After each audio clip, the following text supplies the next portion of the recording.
Japan প্রযুক্তির দিক থেকে কতটা এগিয়ে তা বোঝা যায় তাদের এই 3D অ্যানিমেশন বিলবোর্ডগুলো দেখলেই। তাদের এসব বিলবোর্ড এতটাই রিয়েলিস্টিক মনে হয় যে সত্যি অবাক হতে হয়, যেন মনে হয় স্ক্রিন ভেঙে সেই বস্তু আমাদের সামনে বেরিয়ে আসবে।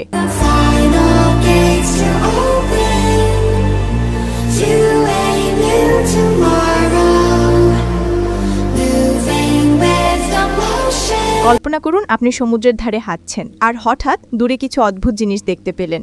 না, এটা কোনো ডাইনোসরের কঙ্কাল নয়, আবার কোনো অচেনা প্রাণীও নয়। এটা হচ্ছে ডাচ শিল্পী থিও ইয়ানসিনের তৈরি একটা ভাস্কর্য, যার নাম ইস্টার্নভিস্ট।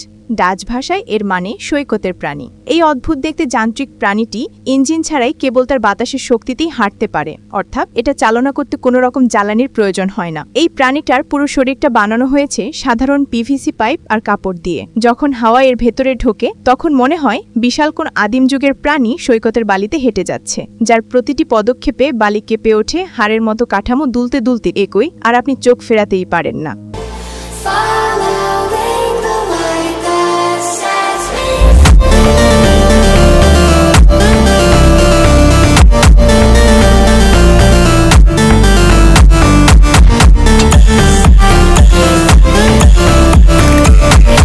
এটা হচ্ছে পৃথিবীর সবচেয়ে বড় বাষ্পচালিত ট্র্যাক্টর। একে বলা হয় ইতিহাসের সবচেয়ে অদ্ভুত অবিশ্বাস্য মেকানিক্যাল মাস্টারপিস, কারণ এই দানবাকৃতির ট্র্যাক্টর একসাথে 44টা নাঙ্গল টেনে বিশ্ব রেকর্ড তৈরি করেছে।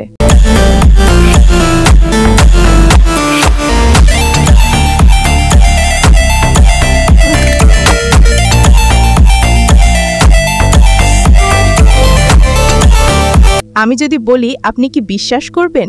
মাত্র একটি বেলচা আর কিছু খড় দিয়ে চীন তাদের বিশাল মরুভূমিকে সবুজ জঙ্গলের রাজ্যে পরিণত করেছে, যেখানে একসময় শুধু ধুলোর ঝড় বইত আর সেখানে জন্ম নিয়েছে সবুজের রাজ্য। কিন্তু কিভাবে?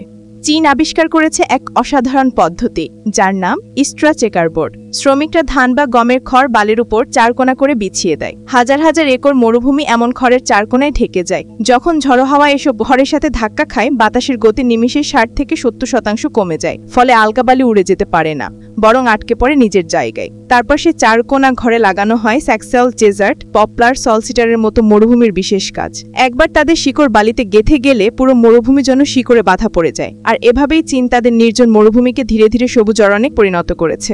চীনের এই প্রকল্প প্রমাণ করে দিয়েছে মানুষ চাইলে প্রকৃতির সঙ্গে যুদ্ধে জিতে মরুভূমির বুকেও সবুজ জীবন ফিরিয়ে আনতে পারে।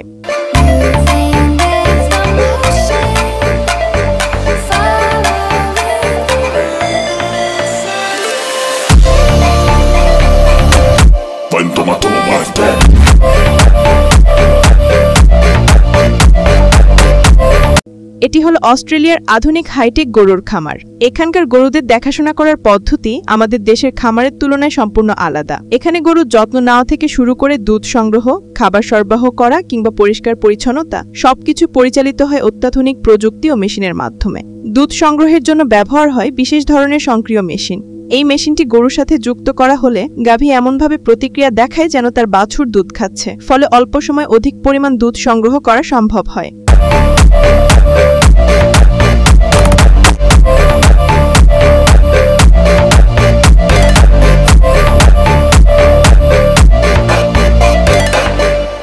খামার পরিষ্কার রাখা, গরুকে গোসল করানো এবং খাবার দেওয়ার কাজও সম্পন্ন হয় উন্নত প্রযুক্তি নির্ভর যন্ত্রপাতির সাহায্যে।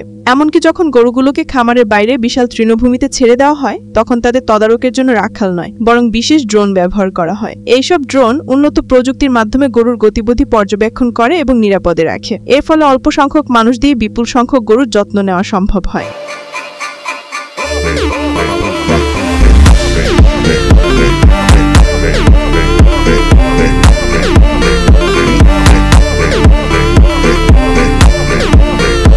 অস্ট্রেলিয়া গরুর মাংসের জন্য বিশ্বব্যাপী বিখ্যাত। এখানে গরু জবাইয়ের কাজও সম্পন্ন হয় বিশেষ সক্রিয় মেশিনের মাধ্যমে। গরু মেশিনে প্রবেশ করার পর অতি স্বল্প সময়ে সেটি সঠিকভাবে প্রক্রিয়াজাত হয়ে পরিষ্কার মাংসের টুকরো হিসেবে বের হয়ে আসে। অস্ট্রেলিয়ার এই হাইটেক খামার ব্যবস্থা প্রমাণ করে যে আধুনিক প্রযুক্তি ব্যবহারের মাধ্যমে কিভাবে দক্ষতা, সময় সাশ্রয় এবং উৎপাদনশীলতা বহুগুণে বাড়ানো যায়।